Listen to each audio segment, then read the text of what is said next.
Pardon? Oui, il te faut un micro, oui. Je vais pas crier. Alors c'est parce que je présente bien, alors c'est pour ça qu'il a voulu que je lise. Donc, il y avait un homme malade, Lazare, de Béthanie, village de Marie et de Marthe, sa sœur. C'était cette Marie qui oignait de parfum le Seigneur et qui lui essuya les pieds avec ses cheveux. Et c'était son frère Lazare qui était malade. Les sœurs envoyèrent dire à Jésus, Seigneur, voici celui que tu aimes est malade. Après avoir entendu cela, Jésus dit, cette maladie n'est point à la mort, mais elle est pour la gloire de Dieu, afin que le Fils de Dieu soit glorifié par elle. Or, Jésus aimait Marthe et sa sœur, et Lazare. Lors donc qu'il eut appris que Lazare était malade, il resta 2 jours encore dans le lieu où il était. Et il dit ensuite aux disciples, retournons en Judée. Les disciples lui dirent, Rabbi, les Juifs tout récemment cherchaient à te lapider, et tu retournes en Judée. Jésus répondit, n'y a-t-il pas 12 heures au jour? Si quelqu'un marche pendant le jour, il ne bronche point, parce qu'il voit la lumière de ce monde. Mais si quelqu'un marche pendant la nuit, il bronche parce que la lumière n'est pas en lui. Après ces paroles, il leur dit, Lazare, notre ami, dort, mais je vais le réveiller. Les disciples lui dirent, Seigneur, s'il dort, il sera guéri. Jésus avait parlé de sa mort, mais ils crurent qu'il parlait de l'assoupissement du sommeil. Alors Jésus leur dit ouvertement, Lazare est mort. Et à cause de vous, afin que vous croyiez, je me réjouis de ce que je n'étais pas là. Mais allons vers lui. Sur quoi Thomas, appelé Didyme, dit aux disciples, allons aussi, afin de mourir avec lui. Jésus étant arrivé, trouva que Lazare était déjà depuis 4 jours dans le sépulcre. Et comme Béthanie était près de Jérusalem, à 15 stades environ, beaucoup de Juifs étaient venus vers Marthe et Marie pour les consoler de la mort de leur frère. Lorsque Marthe apprit que Jésus arrivait, elle alla au-devant de lui, tandis que Marie se tenait assise à la maison. Marthe dit à Jésus, « Seigneur, si tu eusses été ici, mon frère ne serait pas mort. Mais maintenant, même, je sais que tout ce que tu demanderas à Dieu, Dieu te l'accordera. » Jésus lui dit, « Ton frère ressuscitera. » « Je sais, lui répondit Marthe, qu'il ressuscitera à la résurrection au dernier jour. » Jésus lui dit, « Je suis la résurrection et la vie. Celui qui croit en moi vivra, quand même il sera mort. Et quiconque vit et croit en moi ne mourra jamais. Crois-tu cela ?» Elle lui dit, « Oui, Seigneur, je le crois. Je crois que tu es le Christ, le Fils de Dieu, qui devait venir dans le monde. » Ayant ainsi parlé, elle s'en alla. Puis elle appela secrètement Marie, sa sœur, et lui dit, « Le Maître est ici, et il te demande. » Dès que Marie eut entendu, elle se leva promptement et alla vers lui. Car Jésus n'était pas encore entré dans le village, mais il était dans le lieu où Marthe l'avait rencontré. Les Juifs qui étaient avec Marie dans la maison et qui la consolaient, y l'ayant vue se lever promptement et sortir, la suivirent, disant, « Elle va au sépulcre pour pleurer. » Lorsque Marie fut arrivée là où était Jésus et qu'elle le vit, elle tomba à ses pieds et lui dit, « Seigneur, si tu eusses été ici, mon frère ne serait pas mort. » Jésus, la voyant pleurer, elle et les Juifs qui étaient venus avec elle, frémit en son esprit et fut tout ému.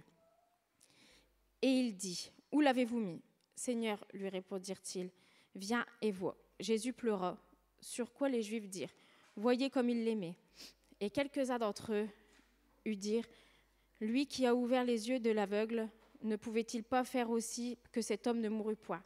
Jésus, frémissant de nouveau en lui-même, se rendit au sépulcre. C'était une grotte, et une pierre était placée devant.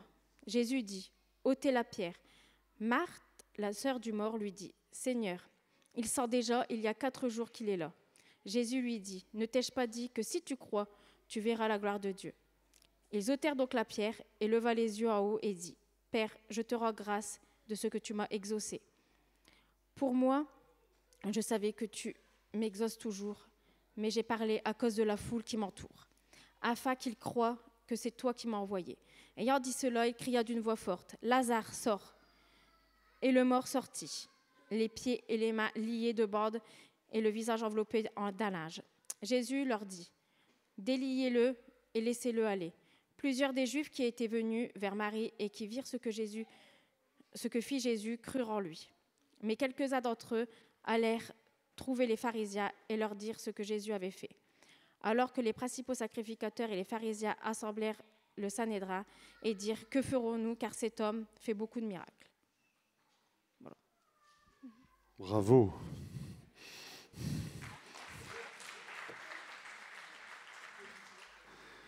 Elle réclame ses applaudissements. Hein.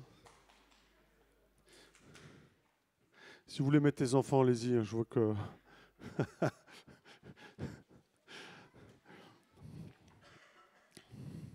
Personnellement, il ne me dérange pas, mais...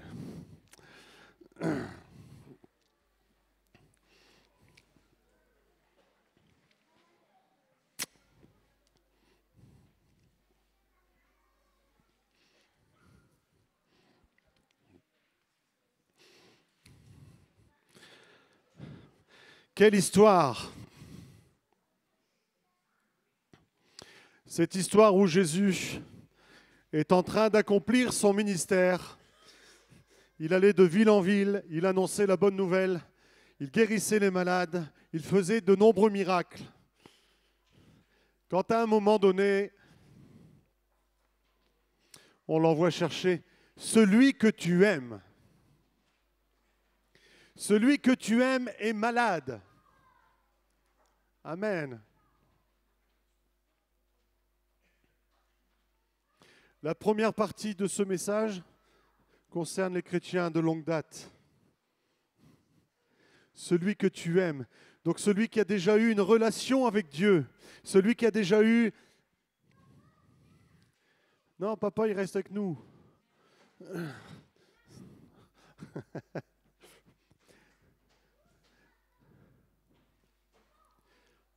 Déjà, c'est une bonne nouvelle. Quand on a une relation avec Christ, quand on a une relation avec Dieu, la Bible nous dit qu'il nous aime.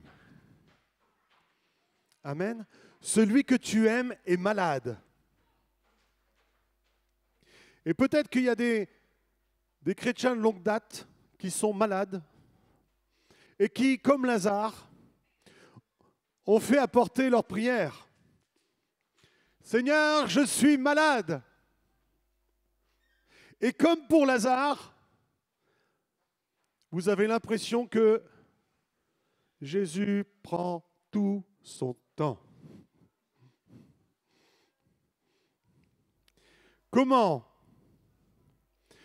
Dieu qui m'aime peut-il prendre tout son temps et me laisser souffrir? On dit bien qu'il continue pendant 2 jours de faire ce qu'il avait à faire là où il était. Il prend tout son temps. Et au bout de 2 jours, il dit, tiens, on va aller voir Lazare, parce que Lazare, il le dit carrément, Lazare est mort. Au début, il dit, il dort, on va aller le réveiller. Donc ses disciples disent, ouais, mais bon, il n'y a pas besoin de toi pour se réveiller, vous voyez. Non, il est mort, les gars, il est mort. Quand je vous dis qu'il est dormait, ça veut dire qu'il est mort. Il est mort et on va le ramener à la vie. Donc ça, c'est déjà une bonne nouvelle. Jésus est au courant. On est venu lui dire que Lazare était malade, mais Jésus, dans l'invisible, sait ce qu'il se passe dans nos vies. Il n'y a pas eu besoin qu'on vienne lui annoncer « Lazare est mort ». Jésus savait que Lazare était mort. Amen. Jésus connaît toute ta vie. Tu ne peux pas te cacher.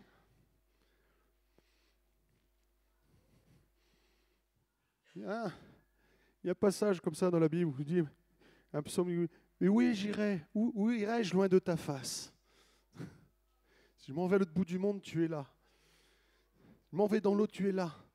Je m'en vais une planque, tu es là. Dieu est omniprésent. Dieu est partout. Dieu connaît ta vie. Là où tu es, dans la souffrance, Dieu voit ta souffrance. Amen. Dieu t'aime et il voit ta souffrance. Et il garde un œil sur toi. Tu as l'impression qu'il s'en fiche ou qu'il t'a oublié. Mais Jésus a un œil sur toi et il sait ce qu'il fait. Il sait où tu en es dans ta souffrance. Il sait que peut-être ta souffrance t'amène à la mort. Si tu étais là, il ne serait pas mort. Si tu étais là, il aurait été guéri. Si tu avais répondu tout de suite à mes prières, je ne serais pas en train de souffrir. Mais Jésus n'est jamais en retard. Il sait ce qu'il fait. Amen. Il sait ce qu'il fait. Quand il est arrivé, Marthe arrive, vient devant de lui, dit « Mais si tu avais été là, Jésus, tu arrives trop tard. » Que lui dit Jésus? Peut-être que tu arrives avec tes prières. « Seigneur, ma souffrance est tellement profonde. Si tu m'avais exaucé la première prière, tu aurais pu faire un truc, mais là, c'est tellement pourri que tu ne peux plus rien faire. »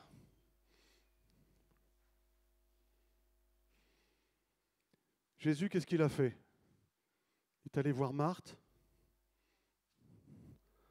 Bah oui, Marthe, je suis désolé, j'étais occupé. Je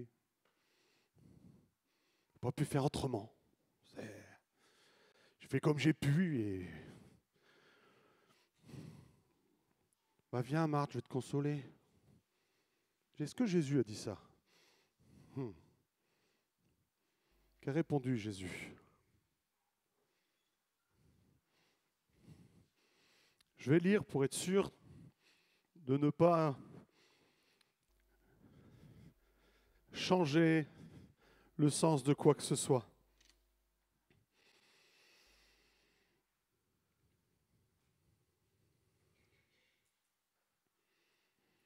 Jésus lui dit, « Je suis la résurrection et la vie. Celui qui croit en moi vivra, quand même il serait mort. » Jésus a le pouvoir de guérir qui il veut, de ressusciter qui il veut. Oh, ça doit être grandiose. Ah, ça doit être grandiose. Seigneur, c'est toujours une prière actuelle. J'aimerais voir une résurrection. Amen. Mais pour voir des résurrections, il faut des morts. Jésus avait prévu cette maladie, c'est pour que Dieu puisse être glorifié. Il est mort pour que je puisse le ramener à la vie. Amen. Pour glorifier Dieu, il fallait que Lazare passe par la mort et que Jésus le ramène à la vie. Et Jésus ne se trompait pas.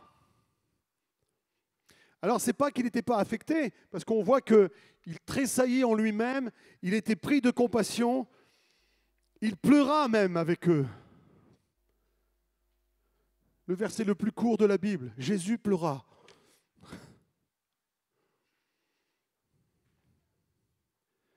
Donc, ce n'était pas non plus une foi mécanique. Jésus n'est pas un robot, n'est pas une science sans émotion. Jésus a compassion de ton problème. Quand tu souffres, quand tu pleures, Jésus est avec toi, il pleure avec toi. Mais quand vient le temps de l'exaucement, Jésus ne vient pas pleurnicher avec toi, il te dit crois. Si tu crois, tu verras la gloire de Dieu. Quel que soit ton problème, qu'est-ce qui peut être pire que de ressusciter un mort?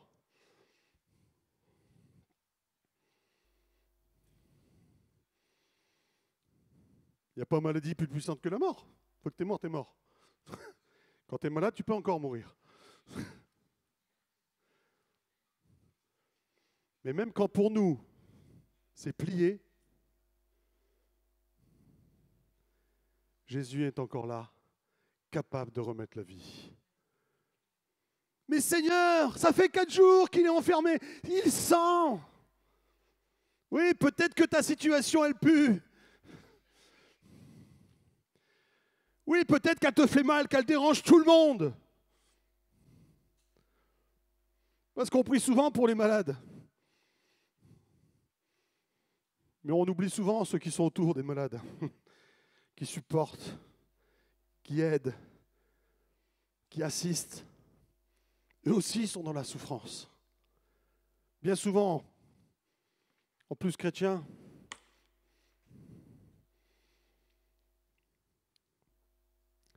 J'entendais un frère la semaine dernière, ça me rappelait quand Elisabeth avait ses soucis de santé. Il y a des moments, tu as l'impression, plus tu pries, puis c'est pire c'est.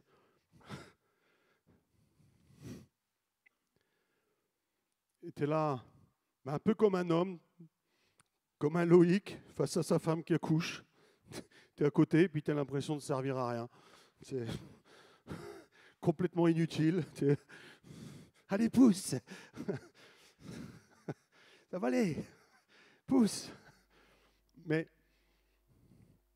Jésus, lui, il arrive, il prend en charge, il participe à la tristesse, à la douleur.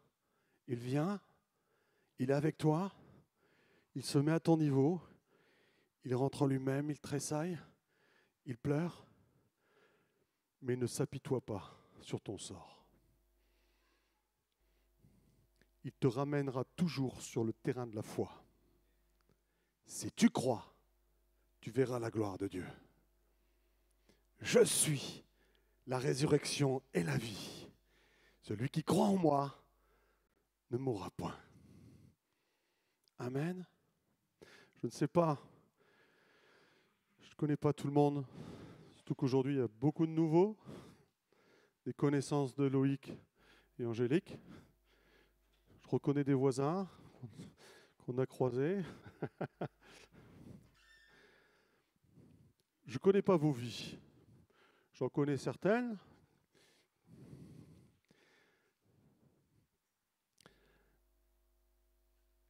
Mais Jésus connaît toutes vos situations, connaît toutes vos souffrances.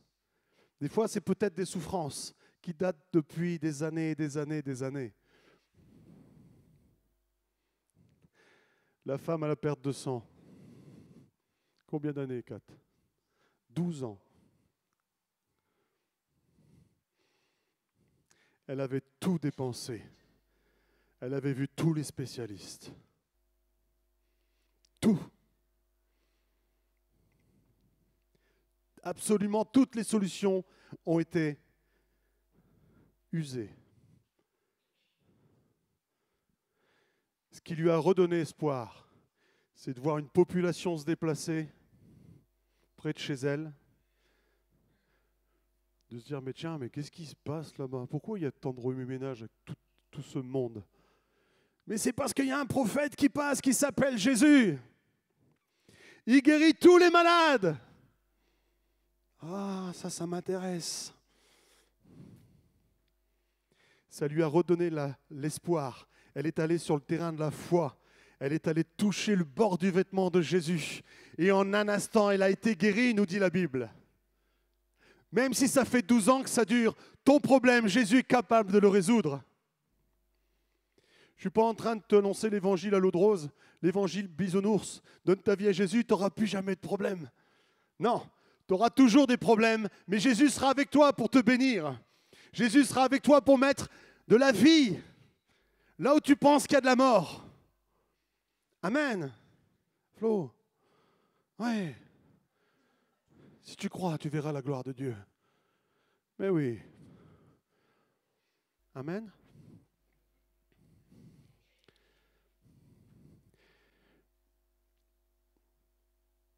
Il sent, ça dure depuis trop longtemps. Tu es venu trop tard, Jésus. Des fois, on se laisse peut-être attendrir par un message comme ça. Mais on se dit, mais si Dieu avait été là bien avant que je chope cette souffrance ou ce traumatisme, tu as peut-être vécu une agression, tu as peut-être vécu un accident, tu as peut-être vécu une maladie, tu as subi des chimios et compagnie.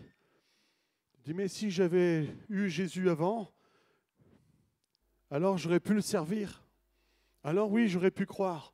Mais là, avec tout ce que j'ai mangé, non, Dieu n'existe pas. Il n'y aurait pas tant de souffrance. Combien raisonnent comme ça? Si Dieu existe, il n'y aurait pas tant de guerre, il n'y aurait pas tant de mal. C'est écrit où ça? Dieu avait créé la terre parfaitement. Il a créé l'homme et la femme parfaits. C'est le péché qui est venu tout pourrir. C'est le péché qui est venu tout mettre en l'air. C'est le péché qui amène la souffrance. Le péché, c'est quoi? Parce qu'on parle d'un patois, là. Hein. Le péché, c'est faire tout ce qui déplaît à Dieu. C'est simple.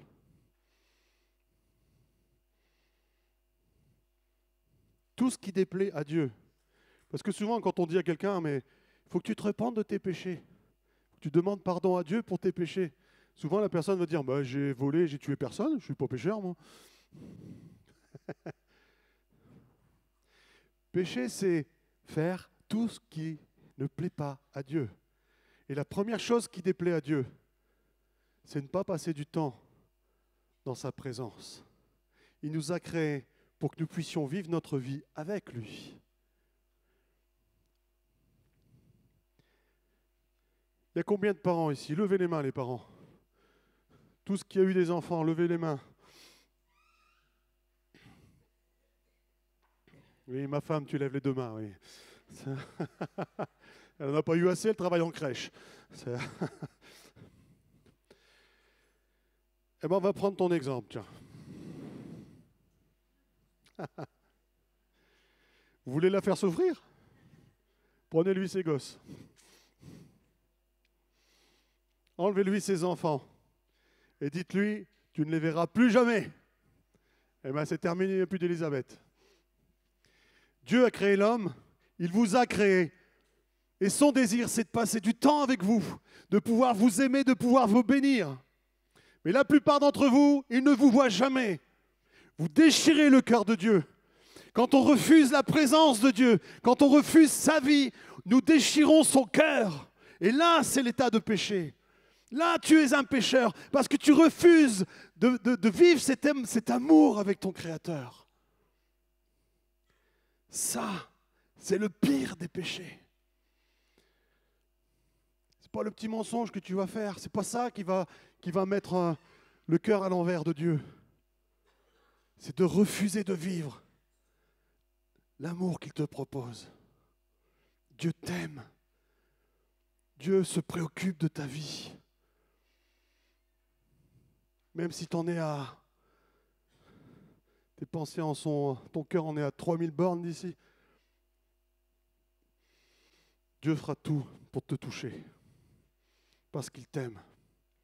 Si vous êtes ici, il y en a certains qui sont venus par politesse pour honorer Angélique et Loïc.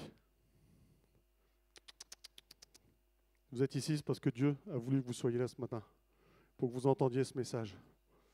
Dieu vous aime et veut vivre du temps d'amour, un temps précieux, un temps d'intimité avec chacun d'entre vous, pour vous bénir, pour vous toucher. Amen. Dieu vous aime. Dieu veut prendre en charge tes souffrances. Dieu veut intervenir avec toi. Dieu veut conduire ta vie afin que tu sois heureux. J'ai mis devant vous la vie et la mort, la bénédiction et la malédiction. Choisissez la vie. C'est l'exhortation de Dieu, ça. Choisissez la vie. Ah, mais il faut que j'en profite. Mais tu profites de quoi? Tu t'enfonces dans la souffrance. Tu t'enfonces dans la dépression. Tu t'enfonces dans l'amertume et la rancune. Tu es en train de te perdre. Reviens devant Dieu. Laisse-le te remplir de son amour, de sa paix, de sa joie. De sa joie. Hier, j'ai eu un grand nombre de témoignages. Celui qui a été le plus retourné, c'était le photographe. Ah, dit d'habitude, je m'en vais dans plusieurs confessions, mais je fais 4-5 photos. Il ne se passe pas grand-chose. Mais d'hier, il y avait tellement de vie, j'avais plein de trucs à photographier. Il y avait tellement de l'intensité dans l'adoration, les chants. Il fait waouh!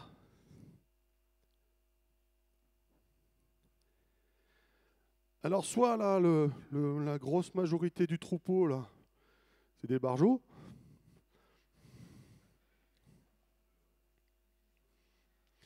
Soit ils ont vraiment vécu quelque chose. Sincèrement, à part si tu as été touché par Christ, cousine, si tu n'as pas été touché par Christ, un lendemain de mariage, tu restes au lit. Tu n'as pas envie de faire l'effort. Je crois pas en Dieu, je reste au lit. Mais je sais que Dieu m'aime et Dieu me bénit, il a transformé ma vie. Je me lève le dimanche, même si j'ai dormi que 3 heures, pour aller bénir son nom. Parce que je sais qu'il m'aime et je l'aime. Ce n'est pas une religion, c'est une vie, une relation d'amour. C'est comme quand tu es touché par le coup de foudre. Sauf que là, ce n'est pas un homme ou une femme, c'est « Ah, c'est Dieu !» Mais le coup de foudre divin vaut tout l'amour du monde. C'est pour ça que des gens transforment toute leur vie. Abdel.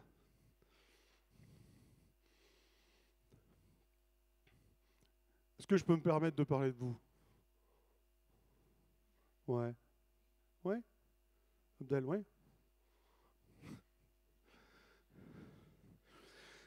Maria est arrivée, comment dire? C'était une femme cassée, brisée, en dépression, en colère, et vraiment bien perturbée. Et Laurence est venue me la présenter, elle me dit « faut vraiment qu'on l'aide ». Et Laurence a fait un gros travail, franchement. Et les premières fois où j'allais rendre visite à Maria, c'est toujours délicat quand une femme vient à l'église, qu'elle me demande de venir à la maison, et quel est le conjoint que je vais trouver? Est-ce qu'il va être collaborant ou est-ce que je vais être face à une forteresse? Donc là, il était très accueillant. « Bonjour, pasteur, allez faire vos trucs, allez dans la cuisine. Moi, je reste dans le salon. »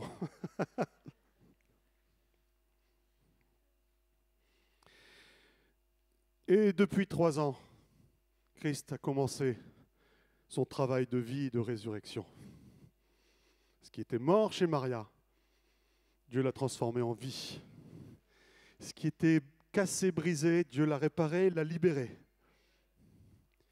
Et en janvier, je vois Abdel arriver. Je dis, tiens, qu'est-ce qu'il vient me faire là, lui?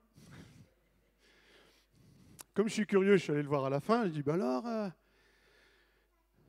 je vais paraphraser, hein, ce ne sera peut-être pas tes mots, mais globalement, Abdel me disait, mais tu te souviens comment elle était? Elle crie plus, elle râle plus. Elle est dans la joie, elle est dans la paix. Je suis obligé de dire que Jésus a fait quelque chose. Amen. Jésus est vivant. Et il n'y a que Jésus qui pouvait sortir Maria. Elle a tout vu. On a fait des choses sur elle, des travaux, elle a tout essayé. Seul Jésus l'a fait sortir de son trou. Amen. Je pourrais prendre d'autres exemples. Il y a tellement... Mais là, en général, on passe la porte de cette église, on est dans un sale état. Je sais pas, la première fois que j'ai vu Mathieu arriver, j'ai fait « Oh là là là là là là ». La tête fermée comme ça, il est... Oh. Mais aujourd'hui, c'est le frère le plus convivial de l'église. Tu veux manger, boire un coup, c'est vers Mathieu qu'il faut te tourner.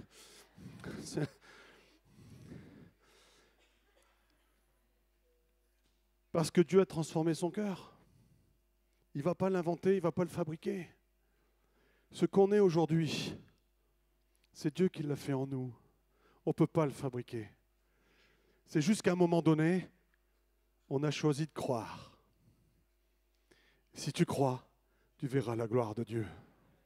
Amen. Merci Seigneur. Je vous invite, on va prier, je vais arrêter là, je pense que vous avez compris le message. Je vous invite à courber le front, Père.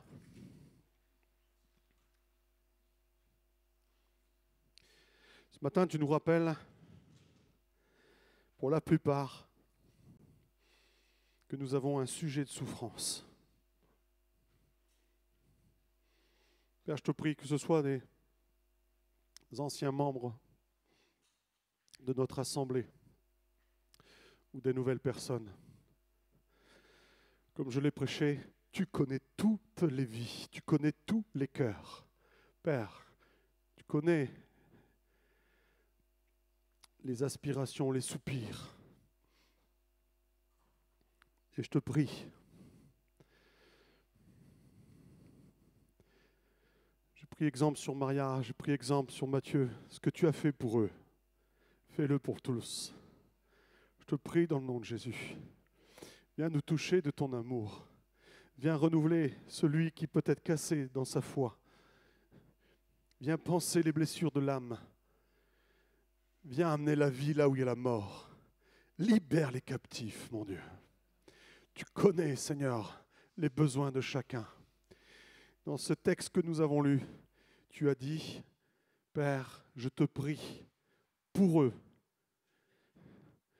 Pas pour moi, parce que je sais que tu m'exauces toujours. Père, c'est pour ça que je te prie au nom de Jésus. Touche les cœurs. Touche-les. C'est ma prière en ton nom. À toi la gloire, mon Dieu. À toi toute la gloire. Amen. Merci Jésus. Merci Jésus.